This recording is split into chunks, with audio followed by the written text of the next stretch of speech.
கள்ளக்குறிச்சியில் 39 பேர் விஷ சாராயம் குடிச்சு செத்தே போயிட்டாங்க. இது நடந்திருக்கக்கூடாது. அவங்க ஃபேமிலிக்கு என் சார்பாக, எங்கள் சார்பாக ஆழ்ந்த அனுதாபங்கள். பட் கவர்மெண்ட்டு என்னங்க பண்ணியிருக்கணும்?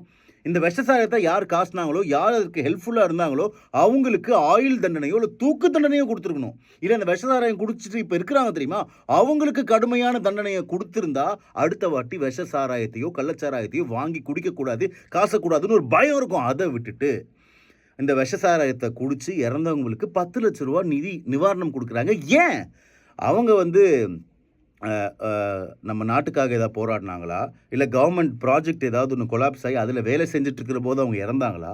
இல்லை, விஷ சாராயம் குடிச்சு 10 லட்ச ரூபா நிவாரணம் கிடைக்குதுன்னா இது மக்களுக்கு எந்த விதமான ஒரு டேக்அவேயை கொடுக்கும்? ஆமாம், எனக்கு பணம் பிரச்சனை, கஷ்டம், விஷம் குடித்தா கூட அரசாங்கம் பணம் கொடுக்காது, கள்ளச்சாராயமோ இல்லை விஷ சாராயமோ குடிச்சிட்டா 10 லட்ச ரூபா பணம் கிடைக்கணும், இன்னும் தைரியமாக குடிப்பாங்க, இன்னும் தைரியமாக காசு வாங்கலாங்க.